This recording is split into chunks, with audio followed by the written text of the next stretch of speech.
2026년 2월 13일 금요일입니다. 정말 드디어 코스피가 5,500선을 돌파했습니다. 숫자만 보면 정말 역사적인 순간이고 뭐랄까 다 같이 축배를 들어야 할 것 같은 그런 분위기죠. 그런데 오늘 보내주신 이 리포트, 하버드 비즈니스 스쿨 출신 애널리스트가 썼다는 이 자료를 보니까요. 이게 마냥 웃고 있을 수만은 없겠다 이런 생각이 들더라고요. 마치 퍼즐 조각들이 다 흩어져 있는 느낌이랄까요? 코스피는 역대 최고치인데 원달러 환율은 1,438원. 또 외국인은 선물 시장에서 거의 1조 원을 팔아치우고 기술주 안에서는 누구는 천국, 누구는 지옥을 맛보고 있고요. 이 상반된 신호들을 대체 어떻게 맞춰야 전체 그림이 보일까요? 오늘 저희는 이 리포트를 나침반 삼아서 이 혼란스러운 시장의 진짜 지도를 한번 같이 그려보려고 합니다. 지금 이 축제가 진짜인지 아니면 폭풍전의 고요인지 그 본질을 한번 파헤쳐보죠. 자, 그럼 가장 큰 미스터리부터 한번 풀어보죠. 코스피 5,507, 그리고 원달러 환율 1,438원. 이 두 숫자는 과거의 공식대로라면 이건 절대 같이 있을 수 없는 조합이잖아요. 맞습니다. 예전 같았으면 환율이 저렇게 높으면 외국인 자금이 싹 빠져나가면서 주가가 폭락해야 이게 정상인데 지금은 뭐 완전 반대 현상이 벌어지고 있어요. 이 모순, 리포트는 어떻게 설명하고 있나요? 바로 그 지점이 이 리포트의 출발점이자 핵심입니다. 결론부터 딱 말씀드리면 고환율은 곧 위기다. 이 공식이 이제는 폐기되었다는 거죠. 공식이 폐기되었다. 네, 리포트는 이걸 뉴 노멀, 그러니까 새로운 표준으로 봐야 한다고 아주 단호하게 이야기합니다. 과거에 우리가 고환율을 두려워했던 이유가 한국 경제에 문제가 생겨서 외국인들이 돈을 빼간다. 이런 신호였기 때문이잖아요. 그렇죠. 자본 유출 공포. 근데 지금의 고환율은 성격이 완전히 다르다는 분석이에요. 성격이 어떻게 다른데요? 달러가 비싸진 건 똑같은 현상 아닌가요? 원인이 다르죠. 지금은 우리 경제 펀더멘털에 문제가 생겨서 원화 가치가 떨어지는 게 아니거든요. 미국이 고금리를 계속 유지하면서 전 세계적으로 달러가 초강세를 보이는 이른바 글로벌 강달러 현상에 우리 환율이 그냥 동조화되고 있을 뿐이라는 겁니다. 그러다 보니까 시장의 해석이 그냥 180도 바뀐 거죠. 예전에는 위험 신호로 봤다면 지금은 오히려 수출 기업 실적 개선 신호로 받아들이는 겁니다. 수출 기업의 실적 개선 신호요? 네, 삼성전자나 현대차가 해외에서 물건을 팔 때 달러로 받잖아요. 이걸 원화로 바꾸면 이익이 훨씬 커지니까요. 그러니까 시장의 관점이 자본 유출의 공포에서 수출 경쟁력 강화의 기회로 완전히 옮겨갔다는 거군요. 듣고 보니 일리가 있네요. 하지만 그래도 궁금한 게 이런 고환율이 계속되면 수입 물가가 올라서 내수 경제에는 분명 부담이 되는 거 아닌가요? 그런 리스크는 고려하지 않는 걸까요? 물론 그 리스크도 존재하죠. 리포트도 그 점을 간과하지는 않습니다. 하지만 현재 시장의 무게중심은 내수보다는 수출주, 특히 반도체 같은 초대형주가 꽉 잡고 있잖아요. 맞아요. 시장을 움직이는 핵심 동력이 내수가 아니라 수출이다 보니까 고환율의 긍정적인 측면이 부정적인 측면을 그냥 압도하고 있다, 이렇게 판단하는 겁니다. 그렇군요. 그래서 리포트는 더 이상 환율이 1,300원대로 떨어지기만 기다리는 건 낡은 전략이라고 못을 받고 있어요. 낡은 전략이다. 네, 오히려 1,400원대 환율을 그냥 상수로 놓고 여기에 맞춰서 포트폴리오를 재구성해야 한다고 아주 강하게 조언하죠. 재구성이라면 구체적으로 어떤 방식을 제안하나요? 크게 두 가지 방향을 제시하는데요. 하나는 포트폴리오에 달러 표시 자산을 직접 편입하는 겁니다. 말 그대로 달러를 사두는 거죠. 다른 하나는 좀 더 적극적인 방법인데 안정적인 달러 현금 흐름을 창출하는 자산, 예를 들어 브라질 달러 채권 같은 것에 투자하라는 제안입니다. 브라질 달러 채권? 네, 이건 단순히 환율 하락 위험을 피하는 그런 수비적인 전략이 아니에요. 새로운 경기 규칙에 맞춰서 내 자산 포트폴리오의 체질 자체를 바꾸라는 아주 공격적인 주문인 셈이죠. 알겠습니다. 첫 번째 퍼즐 조각은 맞춘 것 같네요. 고환율은 이제 위비가 아니라 한국 수출 기업들의 치트키가 되었다. 그래서 지수가 오른다. 자, 그런데 여기서 두 번째 미스테리가 나옵니다. 지수를 끌어올리는 기술주 섹터를 들여다보면 그 안에서 희비가 너무 극명하게 엇갈리고 있어요. 리포트에서 사스포칼립스라는 표현을 썼는데 정말 섬뜩한 단어더라고요. 이게 도대체 무슨 현상인가요? 그렇죠. 정말 아포칼립스라는 단어가 붙었으니 그럴만도 하죠.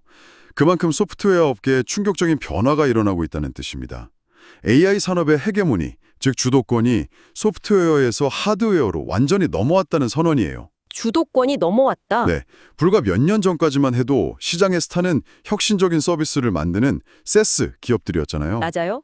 그런데 생성형 AI가 등장하면서 상황이 급변한 겁니다. AI가 오히려 소프트웨어 기업들의 발목을 잡는다는 건가요? 보통 AI는 소프트웨어의 친구라고 생각하는데요. 그게 바로 아이러니죠. AI 기술이 너무 발전하다 보니까 이제는 웬만한 업무용 소프트웨어의 기능들을 AI가 대체할 수 있게 된 겁니다. 아, 이 기능 그냥 AI한테 시키면 되는데 굳이 매달 돈 내고 이 소프트웨어를 써야 하나? 이런 의문이 시장에 퍼지기 시작한 거죠. 그러면서 사스 기업들의 성장성에 대한 공포감이 확산되고 주가가 급락하는 현상이 나타나는 겁니다. 리포트는 이걸 사스 포칼립스라고 부르는 거고요. 반면에 AI를 실제로 움직이게 하는 물리적인 부품, 즉 하드웨어를 만드는 기업들은 그야말로 골든에이지를 맞고 있다는 거군요. 정확합니다. AI 모델이 아무리 똑똑한들 그걸 학습시키고 구동할 반도체가 없으면 그냥 코드 뭉치에 불과하니까요. 리포트는 삼성전자나 SK 하이닉스 같은 기업들이 AI 시대의 진정한 파워 플레이어라고 지목합니다. 파워 플레이어. 특히 두 가지를 핵심 동력으로 꼽는데 첫째는 차세대 메모리 반도체인 HBM4의 양산 주도권이고요. 둘째는 길고 길었던 불황의 터널을 지나서 드디어 회복세로 돌아선 낸드 플래시 가격입니다. 여기서 조금만 더 깊이 들어가 보죠. HBM4가 이전 세대랑 비교해서 왜 그렇게 게임 체인저라고 불리는 건가요? 그냥 더 빨라진 것 그 이상의 의미가 있는 건가요? 아주 좋은 질문입니다. 단순히 속도가 빨라진 게 아니에요. AI 데이터 센터의 가장 큰 골칫거리가 바로 전력 소모랑 데이터 병목 현상이거든요. 그렇죠. 전기 먹는 하마라고 하죠. 네, HBM4는 이 두 가지 문제를 동시에 해결해주는 열쇠입니다. 이전 세대보다 훨씬 넓은 대역폭으로 데이터를 한 번에 옮기면서도 전력 효율은 극대화했죠. 이건 AI 모델을 더 크고 복잡하게 만드는 데 필수적인 조건이에요. 그래서 HBM4를 누가 먼저 안정적으로 공급하느냐, 이게 AI 하드웨어 전쟁의 승패를 가를 거라고 보는 겁니다. 그렇군요. 결국 AI라는 거대한 파도의 수혜가 소프트웨어가 아닌 그 파도를 탈 서핑보드를 만드는 하드웨어 기업으로 집중되고 있다는 분석이네요. 그렇다면 이 흐름 속에서 우리가 찾아야 할 기회는 명확해 보이는데요. 리포트는 구체적으로 어떤 분야를 지목하고 있나요? 리포트의 논리는 아주 단순하고 명쾌합니다. 눈에 보이는 실체에 투자하라. 눈에 보이는 실체. 네, AI 데이터 센터를 돌리려면 어마어마한 전기가 필요하겠죠. 그래서 변압기 같은 전력 인프라 관련주가 주목받는 겁니다. 또 안정적인 전력 공급원으로 소형 모듈 원전, SMR이 다시 부각되고 있고요. 당연히 이 모든 것의 기초가 되는 반도체를 만드는 장비주로의 쏠림 현상도 계속될 거라고 전망합니다. 모두 하드파워와 직접적으로 연결된 실체가 확신한 분야들이죠. 하지만 이렇게 한쪽으로 돈이 쏠리면 과열의 위험은 없나요? 영원한 상승은 없다는 말도 있잖아요. 리포트에서는 어떤 경고를 하고 있나요? 당연히 리스크도 함께 지적합니다.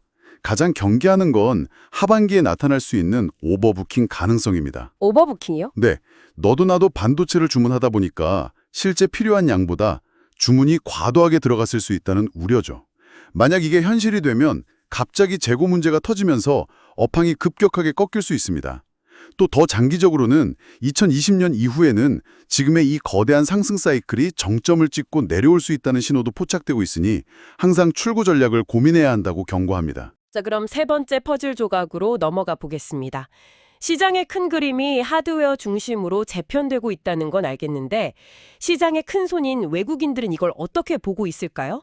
오늘 데이터만 보면 외국인이 선물 시장에서 9,200억 원을 순매도했어요. 이건 시장이 곧 떨어질 거라고 보고 하락에 베팅한 거 아닌가요? 지수가 5,500을 찍은 날 이런 신호가 나오니 더 불안하게 느껴지는데요. 그 숫자만 보면 충분히 공포를 느낄만 하죠. 하지만 리포트는 한 걸음 더 들어가서 봐야 한다고 조언합니다. 단순히 매도액만 볼 게 아니라 미결제 약정이 함께 감소했다는 점에 주목해야 한다는 거예요. 미결제 약정이요? 네, 미결제 약정은 아직 청산되지 않고 남아있는 선물 계약의 총량을 의미하는데 이게 줄었다는 건 새로운 하락 포지션을 잡았다기보다는 기존에 가지고 있던 포지션을 정리했다. 이렇게 해석될 여지가 큽니다. 아, 그게 그렇게 해석되는군요. 그러니까 앞으로 시장이 떨어질 거라고 보고 새롭게 숏 포지션을 구축한 게 아니라 그동안 주가가 오르면서 벌어놓은 이익을 일단 현금화하고 빠져나가는 움직임에 가깝다는 말씀이시군요. 맞습니다. 공격적인 베팅이 아니라 일종의 리스크 관리 차원이라는 분석이죠. 리포트는 이걸 주말을 앞둔 단기적인 움직임, 그리고 더 크게는 2분기에 예정된 여러 불확실성, 예를 들어 미 연준 의장 교체나 국내 지방선거 같은 굵직한 이벤트들을 앞두고 일단 수익을 챙기려는 차익 실현 성격이 강하다고 보고 있습니다. 본격적인 하락장의 시작 신호는 아니다. 그렇죠. 본격적인 하락장의 시작을 알리는 신호라기보다는 잠시 숨을 고르며 관망하려는 신중한 태도라는 거죠. 그 분석을 뒷받침하는 다른 데이터도 있을까요? 네, 바로 체결 강도입니다. 오늘 체결 강도가 98.73으로 100을 밑돌았어요. 이건 시장가로 팔려는 매도 압력이 사려는 매수세보다 조금 더 우세했다는 뜻이거든요. 네. 그런데도 지수가 5,500선 아래로 밀리지 않고 굳건히 버텨냈다는 게 중요합니다. 아, 이게 뭘 의미하겠어요? 위에서 공격적으로 사는 사람은 잠시 줄었지만 주가가 조금이라도 싸지면 바로 사겠다는 대기 매수세가 아래에서 탄탄하게 받치고 있다는 강력한 증거입니다. 시장 참여자들 사이에 5,500선은 쉽게 내줄 수 없다는 어떤 공감대가 형성되어 있는 거죠. 이대 퍼즐 조각들이 거의 다 맞춰진 것 같습니다. 이 모든 분석을 종합해서 그래서 당신은 어떻게 해야 하는가? 이 질문에 대한 답이 중요하겠죠. 리포트는 몇 가지 황금률을 제시하던데요. 첫 번째가 바벨 전략이었습니다. 헬스기구 이름 같은데 어떤 전략인가요? 이름이 아주 직관적이죠. 헬스장에서 쓰는 역기, 바벨처럼 포트폴리오의 양쪽 끝에 성격이 완전히 다른 자산을 배치해서 균형을 잡는 전략입니다. 리포트에서는 이렇게 제안해요. 한쪽 끝에는 삼성전자, SK하이닉스처럼 지금 시장의 성장을 이끄는 강력한 성장 엔진을 두는 겁니다. 네, 성장 엔진. 그리고 다른 한쪽 끝에는 브라질 달러 채권이나 대형 금융주처럼 시장이 흔들릴 때도 꾸준한 현금 흐름을 주거나 가치를 방어해주는 든든한 안전판을 두는 거죠. 성장성과 안정성, 양 극단에 모두 가져가는 전략이군요. 사실 말은 쉬운데 한쪽이 막 날아갈 때 다른 쪽의 지루함을 견디기가 심리적으로 쉽지 않을 것 같은데요. 바로 그게 핵심입니다. 이 전략의 성공은 그 심리적 장벽을 넘는 데 있죠. 시장이 뜨거울 때는 성장주만 담고 싶고 시장이 불안할 때는 안전자산에만 숨고 싶은 게 인지상정이잖아요. 그렇죠. 바벨 전략은 그 유혹을 이겨내고 어떤 상황에서도 내 포트폴리오가 무너지지 않게 만드는 구조를 짜는 겁니다. 지금처럼 환희와 불확실성이 공존하는 시장에 가장 적합한 어른스러운 전략이라고 할 수 있습니다. 알겠습니다. 그리고 두 번째 규칙은 정말 직설적이고 무섭더라고요. 코스닥 좀비 기업을 경계하라. 무려 220개 기업이 퇴출될 수 있다는 경고까지 덧붙였어요. 이건 그냥 경고가 아니라 거의 예언 수준인데요. 지금 시장의 가장 중요한 특징 중 하나를 짚은 겁니다.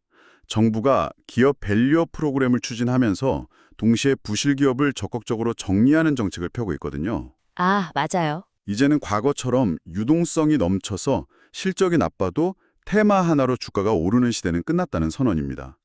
옥석 가리기가 그 어느 때보다 냉정하고 신속하게 진행되고 있다는 뜻이죠. 그렇다면 그 좀비와 옥석을 가려내는 기준이 중요하겠네요. 리포트에서는 어떤 구체적인 기준을 제시하나요? 리포트의 조언은 아주 단호하고 구체적입니다. 감이나 루머가 아닌 숫자로 판단을 하는 거죠. 첫째, 시가총액 300억 미만 기업. 둘째, 수년째 연속 적자를 기록하는 기업. 셋째, 주가가 1,000원 미만인 소위 동전주. 네. 이 세 가지 조건 중 하나라도 해당하면 일단 경계하고 포트폴리오에서 즉시 제외하라고 강력하게 권고합니다. 생존의 핵심은 결국 숫자, 즉 실적이 나오고 재무가 튼튼한 우량주로 포트폴리오를 압축하는 것이로고요. 더 이상 언젠가 좋아지겠지라는 막연한 기대는 통하지 않는다는 겁니다. 정리를 한번 해보죠. 오늘 저희가 파헤친 리포트에 따르면 우리는 지금 코스피 5,500이라는 화려한 숫자와 고환율이라는 불안한 숫자가 공존하는 뉴노멀 시대에 서 있습니다. 시장의 주도권은 사스포칼립스라는 말까지 나올 정도로 소프트웨어를 떠나 반도체, 전력 인프라 같은 하드파워 거인들에게 완전히 넘어갔고요. 시장 전체가 아닌 개별 종목의 세계에서는 실적이라는 숫자를 가진 생존자와 그렇지 못한 좀비의 문명이 극명하게 갈리고 있습니다. 리포트의 마지막 문장이 참 인상 깊더라고요. 비가 오기 전에 우산을 준비하되 아직은 태양 아래서 달릴 때입니다. 맞습니다. 이 모든 분석을 하나의 큰 그림으로 연결해 보면 시장은 이제 옥석 가리기가 거의 끝난 명확한 승자와 패자의 구도를 우리에게 보여주고 있는 셈입니다. 더 이상 막연한 기대감이나 유동성의 힘으로 투자하는 시대는 지났다는 거죠. 그렇죠. 진짜 실력을 갖춘 기업만이 살아남는 구조로 시장이 재편되고 있다는 명확한 신호입니다. 우산도 챙기면서 달려야 한다니 정말 지금의 복잡한 상황을 잘 표현한 말이네요. 그렇다면 여기서 당신에게 던져볼 마지막 질문이 하나 생깁니다. 이 리포트가 말하는 좀비는 단순히 재무제표가 나쁜 상장기업만을 의미할까요? 어쩌면 AI와 하드웨어 중심이라는 이 거대한 패러다임 변화에 적응하지 못한 당신의 낡은 투자 철학이나 비즈니스 모델 그 자체를 의미하는 것은 아닐까요? 당신의 포트폴리오 혹은 당신의 생각 속에는 이 새로운 시대에 맞춰 정리해야 할 좀비가 또 어디에 숨어 있을까요? 좋아요, 구독 부탁드립니다. 감사합니다.